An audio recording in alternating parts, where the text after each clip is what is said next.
Hallelujah, praise the lord. ದೇವರ ಪರಿಶುದ್ಧ ನಾಮಕ್ಕೆ ಸ್ತೋತ್ರವಾಗಲಿ. ರಾತ್ರಿ ವೇಳೆಯಲ್ಲಿ ಮತ್ತೊಂದು ಆವರ್ತಿ ನಮ್ಮನ್ನೆಲ್ಲ ತಗ್ಗಿಸಿಕೊಂಡು ಕರ್ತನ ಕರಗಳಲ್ಲಿ ಒಪ್ಪಿಸಿಕೊಟ್ಟು ಒಂದು ವಾಕ್ಯ ಭಾಗವನ್ನು ತೆಗೆದುಕೊಳ್ಳೋಣ. ಅದರಲ್ಲಿ ಒಂದೆರಡು ವಚನವನ್ನ ಧ್ಯಾನ ಮಾಡುವುದಕ್ಕಿಂತ ಮುಂಚೆ ಅದನ್ನೆಲ್ಲ ಕರ್ತನ ಕರಗಳಲ್ಲಿ ಒಪ್ಪಿಸಿಕೊಟ್ಟು ಚಿಕ್ಕ ಪ್ರಾರ್ಥನೆ ಮಾಡಿಕೊಳ್ಳೋಣ. ಪ್ರೀತಿ ಸ್ವರೂಪನಾದ ದೇವರೇ, ಯೇಸು ಸ್ವಾಮಿ, ನಿಮಗೆ ಮಹಿಮೆಯಾಗಲಿ. ರಾಜಾವೇ, ಪವಿತ್ರಾತ್ಮರೇ, ನಿಮಗೆ ಸ್ತೋತ್ರಪ್ಪ. ದೇವರೇ, ಈ ವಾಕ್ಯದೊಂದಿಗೆ ನೀವು ಮಾತನಾಡ್ರಿ ತಂದೆ, ನಾವು ಕೇಳುತ್ತೇವಪ್ಪ ಸ್ವಾಮಿ. ಯೇಸು ಸ್ವಾಮಿ ನಾಮದಲ್ಲಿ ತಂದೆ, ಆಮೆನ್.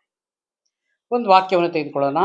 ಅದರಲ್ಲಿ 1 ಕೊರಿಂಥದವರಿಗೆ ಬರೆದ ಪತ್ರಿಕೆ 2ನೇ ಅಧ್ಯಾಯ, ಅದರಲ್ಲಿ 5ನೇ ವಚನವನ್ನು, 1 ಕೊರಿಂಥ್ಯ 2:5ರಲ್ಲಿ, ನಿಮ್ಮ ನಂಬಿಕೆಯು ಮನುಷ್ಯ ಜ್ಞಾನವನ್ನು ಆಧಾರ ಮಾಡಿಕೊಳ್ಳದೆ. ದೇವರಲ್ಲಿ ನಂಬಿಕೆ ಕುರಿತು ಇಲ್ಲಿ ನಮಗೆ ಇಲ್ಲಿ ತೋರಿಸ್ಕೊಡ್ತಾರೆ. ಯಾಕಂದ್ರೆ ಆಗ ಪೌಲನು ಕೊರಿಂಥದವರಿಗೆ ಇದೇ ರೀತಿಯಾಗಿ ಬೋಧನೆ ಮಾಡಿದ್ರು, ಈ ವಾಕ್ಯವನ್ನು ಸಂದೇಶ ಮುಖಾಂತರ ಸಾರಿದ್ರು ಅಂತ ಹೇಳ್ತದೆ. ಹಾಗೆ ಈಗ ನಮಗೆ ಇಲ್ಲಿ ಕಲಿಸಿಕೊಡೋದು ಏನಂತಂದ್ರೆ, ನಿಮ್ಮ ನಂಬಿಕೆ ಯಾರ್ದು? ಇಲ್ಲಿ ಭೂಮಿ ಮೇಲೆ ದೇವರಿಗಾಗಿ ಜೀವಿಸುವಂತವ್ರಿಗೂ ಅಲ್ಲದೆ ಇರುವಂತವ್ರಿಗೂ ಇಲ್ಲಿ ಒಳಗೆ ಬಂದ್ರೆ ಅವ್ರಿಗೂ ಇದೆ. ದೇವರ ವಾಕ್ಯವನ್ನು ಧ್ಯಾನ ಮಾಡುವಾಗ ಅವ್ರಿಗೂ ಅನುಸರಣೆ ಆಗ್ತದೆ. ಏನಂತಂದ್ರೆ, ನಿಮ್ಮ ನಂಬಿಕೆ ಮನುಷ್ಯನ ಜ್ಞಾನ ಅಲ್ಲ. ಹಾಲೆಲೂಯ. ನಮ್ಮ ಜ್ಞಾನದಿಂದ ಏನೂ ಮಾಡ್ಲಿಕ್ಕಾಗಲ್ಲ ಪ್ರಿಯರಾದ ದೇವರ ಮಕ್ಕಳೇ. ಯಾವಾಗ ನಾವು ದೇವರ ಜ್ಞಾನವನ್ನು ಕೇಳಿಕೊಳ್ಳುತ್ತೇವೋ, ಅದಕ್ಕೆ ದೇವರ ವಾಕ್ಯ ಹೀಗೆ ಹೇಳ್ತದೆ, ಯಾವನಿಗಾರ ಜ್ಞಾನ ಕಡಿಮೆ ಆಗಿದ್ದರೆ ಅವನು ನನ್ನಲ್ಲಿ ಕೇಳಿಕೊಳ್ಳಲಿ, ಅವನಿಗೆ ನಾನು ಉಚಿತವಾಗಿ ಮತ್ತು ಧಾರಾಳವಾಗಿ ಅವನಿಗೆ ಜ್ಞಾನವನ್ನು ದಯಪಾಲಿಸ್ತೇನೆ. ಯಾವ ಜ್ಞಾನ? ಭೂಮಿ ಜ್ಞಾನ ಅಲ್ಲ. ಮೊನ್ನೆ ಪ್ರಸಂಗದಲ್ಲಿ ಹಾಗೆ ಬಂದಿತ್ತು. ಅದೇ ರೀತಿಯಾಗಿ ಇಲ್ಲಿ ನಿಮ್ಮ ನಂಬಿಕೆಯು ಮನುಷ್ಯನ ಜ್ಞಾನವನ್ನು ಆಧಾರ ಮಾಡಿಕೊಳ್ಳದೆ. ಮನುಷ್ಯ ಜ್ಞಾನವನ್ನು ನಾವು ಯಾವತ್ತೂ ಆಧಾರನೇ ಮಾಡಿಕೊಳ್ಳಬಾರದು. ಯಾಕಂದ್ರೆ ನಮ್ಮ ಜ್ಞಾನ ಪರಲೋಕಕ್ಕೆ ಕರ್ಕೊಂಡು ಹೋಗೋದಿಲ್ಲ. ಇದು ನಮಗೆ ಚೆನ್ನಾಗಿ ಗೊತ್ತಿದೆ. ಈಗ ನಾನು ಕೆಲವೊಂದು ವಿಷಯದಲ್ಲಿ ನಾವು ಇಷ್ಟು ಪ್ರಾರ್ಥನೆ ಮಾಡಿದ್ರೆ ಸಾಕು, ಇಷ್ಟು ಪ್ರಾರ್ಥನೆ ಮಾಡಿದ್ರೆ ಸಾಕು, ಇಷ್ಟು ದೇವರ ವಾಕ್ಯ ಓದಿದ್ರೆ ಸಾಕು, ಅದು ನಮ್ಮದು. ಆದ್ರೆ ದೇವರ ವಾಕ್ಯವನ್ನೇ ನಾವು ಆಧಾರ ಮಾಡಿಕೊಂಡು, ದೇವರ ಜ್ಞಾನವನ್ನು ಆಧಾರ ಮಾಡಿಕೊಂಡು ಪ್ರಾರ್ಥನೆ ಮಾಡುವುದಾಗಿರಲಿ, ದೇವರ ವಾಕ್ಯ ಸಂದೇಶವನ್ನ ನಾವು ಓದುವುದಾಗಲಿ ಮಾಡುವಾಗ ಅದ್ರ ಅರ್ಥ ದೇವರು ನಮಗೆ ತಿಳಿಸಿಕೊಡುವಂತವರಾಗಿರ್ತಾರೆ. ಅದಕ್ಕೆ ದೇವರ ಜ್ಞಾನವನ್ನು ಹೊಂದಬೇಕಾಗಿದೆ. ಇಲ್ಲಿ ಎರಡನ್ನೂ ಇಲ್ಲಿ ಹೇಳ್ತಾ ಇದ್ದಾರೆ. ಮನುಷ್ಯನ ಜ್ಞಾನ ಹೊಂದದೆ ಯಾವಾಗಲೂ ದೇವರನ್ನ ನಾವು ಆಧಾರ ಮಾಡಿಕೊಳ್ಳಬೇಕಾಗಿದೆ. ಹಾಲೆಲೂಯ. ಆಗ ದೇವರ ಶಕ್ತಿಯನ್ನು ಆಧಾರ ಮಾಡಿಕೊಂಡಿರಬೇಕೆಂದು ನನ್ನ ಬೋಧನೆಯಲ್ಲೂ ಪ್ರಸಂಗದಲ್ಲಿಯೂ ಮನವೊಲಿಸುವ ಜ್ಞಾನವಾಕ್ಯಗಳನ್ನು ನಾನು ಪ್ರಯೋಗಿಸದೆ, ಅಂದ್ರೆ ನಮ್ಮ ಸ್ವಂತದಿಂದ ನಾವು ಪ್ರಯೋಗಿಸದೆ, ದೇವರನ್ನ ನಾವು ಮುಂದೆ ಇಟ್ಕೊಂಡು ದೇವರ ಜ್ಞಾನವನ್ನು ತೆಗೆದುಕೊಂಡು ಪ್ರಸಂಗ ಮಾಡಬೇಕಾಗಿದೆ ಪ್ರಿಯರೇ. ಹಾಲೆಲೂಯ. ಈಗ ನಮ್ಮ ಸ್ವಂತ ಜ್ಞಾನ, ಸ್ವಂತ ಬುದ್ಧಿಯಿಂದ ಪ್ರಸಂಗ ಮಾಡಕ್ ಹೋದ್ರೆ ಅದು ಪ್ರಸಂಗವಾಗಿರುವುದಿಲ್ಲ.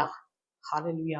ಕೇಳುವಂತವ್ರಿಗೂ ಅದು ಆಗೋದಿಲ್ಲ, ಸರಿ ಆಗೋದಿಲ್ಲ ಅಂತ ನನ್ನ ಅನಿಸಿಕೆ. ಹಾಗಾಗಿ ಯಾವಾಗ ದೇವರಾತ್ಮನಿಂದ ಬಲವನ್ನು ತೋರ್ಪಡಿಸುವ ವಾಕ್ಯಗಳನ್ನೇ ಪ್ರಯೋಗಿಸಿದೆನು. ಹಾಲೆಲೂಯ. ಒಬ್ಬ ಸೇವಕನಿಗೆ ದೇವರ ವಾಕ್ಯವನ್ನು ನೋಡಿ, ಮತ್ತೆ ಇಲ್ಲಿ ನಾವು ಮತ್ತೆ ಒಂದು ಈ ಮೇಲಿಂದ 5ನೇ ವಚನದಿಂದ ನಾವು ಕೆಳಗಡೆ ತೆಗೆದುಕೊಳ್ಳುತ್ತೇನೆ.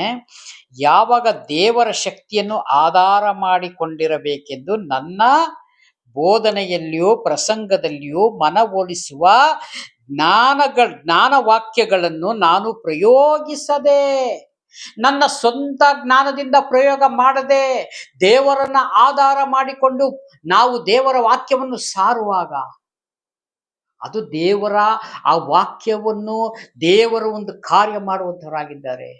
ಹಾಲೆಲೂಯ. ಯಾರು ಕೇಳುತ್ತಾರೋ, ಯಾರು ದಿನ ಗ್ರಹಿಸಿಕೊಳ್ಳುತ್ತಾರೋ ಅವರ ಮೇಲೆ ದೇವರ ಕಾರ್ಯವನ್ನು ನಡೀತದೆ ಪ್ರಿಯರೇ. ಅದಕ್ಕೆ ದೇವರ ಆತ್ಮನಿಂದ ನಡೆಸುವಿಕೆ. ಯಾವನಿಗಾರ ಜ್ಞಾನ ಕಡಿಮೆ ಆಗಿದ್ದಾರೆ ನನ್ನನ್ನು ಕೇಳಿಕೊಳ್ಳಲಿ ಅಂತ ಇದಕ್ಕೆ ಹೇಳ್ತಾ ಇರೋದು. ನಾವು ಬಹಳ, ಯಾಕಂದ್ರೆ ಕೆಲವೊಂದು ವಿಷಯಗಳು ಯೇಸು ಸ್ವಾಮಿ ಸಾಮ್ಯ ರೂಪದಲ್ಲಿ ಮಾತನಾಡಿರ್ತಾರೆ. ಹಾಲೆಲೂಯ. ಆ ಸಾಮ್ಯ ರೂಪದ ಅರ್ಥವನ್ನು ಒಂದು ಕಡೆ ಬರೆದಿದ್ದಾರೆ. ಹಾಗಾಗಿ ನಾವು ಸರಿಯಾದ ರೀತಿ ಬೈಬಲ್ ಮಾತ್ರ ನಾವು ನಮ್ಮ ಸ್ವಂತ ಜ್ಞಾನದಲ್ಲಿ ಏನೂ ಅರ್ಥ ಮಾಡ್ಕೊಳ್ಳೋಕೆ ಕಷ್ಟ ಆಗ್ತದೆ. ಯಾವಾಗ ದೇವರ ಆತ್ಮನ ಬಲದಿಂದ ನಾವು ಇದನ್ನ ಗ್ರಹಿಸ್ಕೊಳ್ತೀವೋ ಅವಾಗ ದೇವರ ಆತ್ಮನು ಇದು ಸರಿ, ಇದು ಸರಿ, ಇದು ಸರಿ, ಯಾವುದು ಸರಿ ಇಲ್ಲ ಅದು ತಪ್ಪು ಅಂತ ಹೇಳ್ತಾರೆ. ನಮ್ಮ ಆತ್ಮಕ್ಕೆ ದೇವರು ತಿಳಿಸುವಂತವರಾಗಿದ್ದಾರೆ. ಪ್ರತಿ ಒಂದು ದೇವರ ವಾಕ್ಯ, ದೇವರು ಮಾತನಾಡುವುದು ನಮ್ಮ ತಲೆಗೆ ಮಾತನಾಡುವುದಿಲ್ಲ ಪ್ರಿಯರೇ, ನಮ್ಮ ಮೆದುಳಿಗೆ ಮಾತನಾಡುವುದಿಲ್ಲ. ಈ ಲೋಕದ ಜ್ಞಾನ ಎಲ್ಲ ನಮಗೆ ಇಲ್ಲಿ ಬರ್ತದೆ, ಆದ್ರೆ ದೇವರು ನಡೆಸುವಂಥದ್ದು ಎಲ್ಲ ನಮ್ಮ ಹೃದಯ, ಅಂದ್ರೆ ನಮ್ಮ ಆತ್ಮಕ್ಕೆ ದೇವರು ತಿಳಿಸ್ತಾರೆ. ಹಾಲೆಲೂಯ. ಯಾವಾಗ ನಾವು ಈ ಆತ್ಮದ ನುಡಿಗಳಿಗೆ ಯಾವಾಗ ನಾವು ಕಿವಿ ಕೊಡ್ತೇವೋ, ಅವಾಗ ನೋಡ್ರಿ ದೇವರು ಮಾಡಿದ ಆ ಕಾಲದಲ್ಲಿ ಮಹತ್ ಕಾರ್ಯಗಳು, ಅದ್ಭುತ ಕಾರ್ಯಗಳು ಎಲ್ಲ ದೇವರು ನಮಗೆ ತಿಳಿಸಿಕೊಡ್ತಾರೆ. ಅದಕ್ಕೆ ದೇವರ ಕೆಲವೊಂದು ವಾಕ್ಯಗಳಲ್ಲಿ ನೀನು ನಂಬಿದರೆ ದೇವರ ಮಹಿಮೆಯನ್ನು ಕಾಣುವಿ. ನಂಬಿಕೆ, ಯಾವ ನಂಬಿಕೆ? ದೇವರ ಜ್ಞಾನವನ್ನು ನಂಬಿಕೆ ಇಡ್ಬೇಕು ನಾವು. ಅಯ್ಯೋ, ಅವರು ಪ್ರಾರ್ಥನೆ ಮಾಡ್ತಾ ಇದ್ದಾರೆ, ಅವ್ರಿಗೂ ಏನಾಗಲಿಲ್ಲ, ನಮಗೇನಾಗ್ತದೆ ಅಂದ್ರೆ ನಾವು ಅಲ್ಲೇ ಇರ್ತೀವಿ, ಅದು ಎಲ್ಲೂ ಹೋಗಲ್ಲ. ಯಾಕಂದ್ರೆ ಜೀವಮರಣ ನಿನ್ನ ನಾಲ್ಗೆ ವಶ, ವಚನ ಪ್ರಿಯರು ಅದು ಅನುಭವವನ್ನು ಪಡೆಯುವರು. ಅಂದ್ರೆ ಅದು ವಚನ ಪ್ರಿಯರು ಯಾರು ದೇವರ ಜ್ಞಾನವನ್ನು ಅದನ್ನ ಸರಿಯಾದ ರೀತಿ ಅರ್ಥ ಮಾಡ್ಕೊಂಡಿದ್ದಾರೆ, ಅವ್ರು ಚೆನ್ನಾಗಿರ್ತಾರೆ. ಇಲ್ಲಿ ಕೇಳಿ ಅಸಡ್ಡೆ ಮಾಡುವಂಥವ್ರು, ಅದನ್ನ ನೋಡೋಣ, ಅದು ಆಗುತ್ತೋ ಇಲ್ಲೋ ಅಂತ ಹೇಳಿದ್ರು ಅವ್ರಿಗೆ ಯಾವಾಗ್ಲೂ ಆಗುವುದಿಲ್ಲ. ಅವರಿಗೆ ವಯಸ್ಸಾಯ್ತು, ಅವು ಈ ಲೋಕ ಬಿಟ್ಟರು ಸತ ನಡೆಯಲ್ಲ. ಇದು ಸತ್ಯ. ಯಾಕೆಂದ್ರೆ ಎಲ್ಲ ನಂಬಿಕೆಯಿಂದನೇ ನಡೀತದೆ. ಇದು ನಂಬಿಕೆಯಿಂದಲೇ ನೋಹನು ನಾವೇ ಕಟ್ಟಿದಲ್ವಾ? ನಂಬಿಕೆಯಿಂದಲೇ ಅಬ್ರಾಮನು ನಾನು ತೋರಿಸಿದ ದೇಶಕ್ಕೆ ಹೋಗು ಅಂತ ಹೇಳಿದಾಗ ದೇವರು ಅಬ್ರಾಮನು ಅದೇ ರೀತಿಯಾಗಿ ಹೋದರು. ಹಾಲೆಲೂಯ. ಹಾಗೆ ಪ್ರತಿ ಒಂದು ವಿಷಯದಲ್ಲೂ ಸತ ದೇವರು ನಮಗೆ ಈ ವಾಕ್ಯದ ಮುಖಾಂತರ ಎಲ್ಲವನ್ನು ಸತ್ಯಾರ್ಥವನ್ನು ನಮಗೆ ತಿಳಿಸಿಕೊಡುವಂತರಾಗಿದ್ದಾರೆ ಪ್ರಿಯರೇ.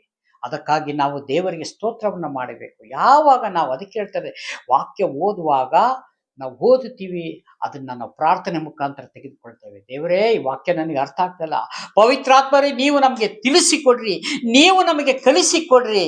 ಹಾಲೆಲೂಯ. ಅವಾಗ ದೇವರಾತ್ಮನ ನಮಗೆ ಈ ವಾಕ್ಯದ ರಹಸ್ಯವಾದ ಗುಡಾರ್ಥವನ್ನು ಗೋಚರಪಡಿಸ್ತೀನಿ ಅಂತಾರೆ. ಹಾಲೆಲೂಯ. ನಮಗಿಲ್ಲದ್ರೆ ನಮಗೆ ವಾಕ್ಯ ಅರ್ಥನೇ ಆಗೋದಿಲ್ಲ. ಬೇರೆ ಎಲ್ಲ ಈ ಭೂಮಿ ಮೇಲಿರೋ ಎಲ್ಲಾ ಪುಸ್ತಕಗಳು ಒಂದು ವೇಳೆ ಅರ್ಥ ಮಾಡಿಕೊಳ್ಳಬಹುದು, ಆದ್ರೆ ಪರಲೋಕದ ಹೋಗಲಿಕ್ಕೆ ಈ ಮಾರ್ಗವಾಗಿರುವಂತ ಈ ಗ್ರಂಥದಲ್ಲಿರುವ ಪ್ರತಿ ಒಂದು ಮಾತುಗಳನ್ನು ದೇವರು ಬರೆದಿದ್ದಾರಲ್ಲ, ಅದನ್ನ ನಾವು ಆತ್ಮಿಕ ರೀತಿಯಲ್ಲೇ ಗ್ರಹಿಸಿಕೊಳ್ಳಬೇಕು. ನಾವು ಇಲ್ಲ ಅಂದ್ರೆ ನಾವು ದೇವರ ಹತ್ರ ಕೇಳ್ಕೋಬೇಕು. ಅದಕ್ಕೆ ದೇವರ ಹತ್ರ ಯಾವಾಗ ನಾವು ನಂಬಿಕೆಯಿಂದ, ದೇವರೇ ನನಗೆ ತಿಳಿಸಿಕೊಡು ಸ್ವಾಮಿ, ಈ ವಾಕ್ಯದ ಅರ್ಥವನ್ನ ನನಗೆ ತಿಳಿಸಿಕೊಡು ದೇವರೇ ಅಂತ ಹೇಳಿದಾಗ ಖಂಡಿತ ದೇವರು ತಿಳಿಸಿಕೊಡ್ತಾರೆ. ಯಾಕಂದ್ರೆ ನಾನು ಎಷ್ಟೋ ಸಲ ಹೇಗೆ ಸ್ವಾಮಿ ವಾಕ್ಯ ಹೇಗೆ ನಾನು ಮಾತನಾಡಬೇಕು ನನಗೆ ಗೊತ್ತಾಗಲ್ಲ. ಕೆಲವೊಮ್ಮೆ ಎಷ್ಟೋ ನಾವು ಈ ಗ್ರಂಥವನ್ನ ಓದುವುದು ಬೇರೆ, ಪ್ರಸಂಗ ಮಾಡುವುದು ಬೇರೆ. ಈ ಪ್ರಸಂಗ ಮಾಡುವುದು ಅಷ್ಟು ಸುಲಭವಾದ ಮಾತಲ್ಲ. ಯಾವಾಗ ದೇವರಾತ್ಮನು ಕಾರ್ಯ ಮಾಡುವುದಾದರೆ ಮಾತ್ರವೇ ಈ ಪ್ರಸಂಗ ಮಾಡಲಿಕ್ಕೆ ಸಾಧ್ಯ, ಇದ್ದರೆ ಮಾತಾಡಕ್ಕಾಗುವುದಿಲ್ಲ. ಹಾಗಾಗಿ ಈ ಕೊಟ್ಟಂತ ಸಂದೇಶಕ್ಕಾಗಿ ಸ್ತೋತ್ರ ಮಾಡಿಕೊಳ್ಳೋಣ. ದೇವರ ಚಿತ್ತವಾದರೆ ನಾಳೆ ಮತ್ತೊಂದು ಪ್ರಸಂಗದಲ್ಲಿ ನಾವು ಭೇಟಿಯಾಗೋಣ. ಒಂದು ಚಿಕ್ಕ ಪ್ರಾರ್ಥನೆ ಮಾಡಿ ಮುಕ್ತಾಯ ಮಾಡೋಣ. ಕಣ್ಮುಚ್ಚಿದ ಪ್ರಾರ್ಥನೆ ಮಾಡಿಕೊಳ್ಳೋಣ. ಪ್ರೀತಿ ಸ್ವರೂಪನಾದ ದೇವರೇ, ರಾಜಾದಿರಾಜನೇ, ನಿಮಗೆ ಸ್ತೋತ್ರ ಮಾಡುತ್ತೇವೆ ಸ್ವಾಮಿ. ಕರ್ತನೆ, ಈ ರಾತ್ರಿ ವೇಳೆಯಲ್ಲಿ ಕೊಟ್ಟಂತ ಸಮಯ ಮತ್ತು ಕೃಪೆಗಾಗಿ ಸ್ತೋತ್ರ. ವಿಡಿಯೋ ಮುಖಾಂತರ ನೋಡುವಂತ ಪ್ರತಿಯೊಂದು ಕುಟುಂಬಗಳನ್ನ ನೆನೆಸಿ ದೇವರೇ ಭದ್ರಕೋಟೆಯಲ್ಲಿ ಮುಚ್ಚುಮರೆ ಮಾಡು. ಯೇಸು ಸ್ವಾಮಿ ನಾಮದಲ್ಲಿ ಎಲ್ಲವನ್ನು ಬೇಡಿಕೊಳ್ಳುತ್ತೇನೆ, ಜೀವವುಳ್ಳ ಪರಲೋಕದ ತಂದೆ. Praise God. God bless you. ದೇವರೆಲ್ಲರನ್ನು ಆಶೀರ್ವದಿಸಲಿ. ಆಮೇನ್, ಆಮೇನ್.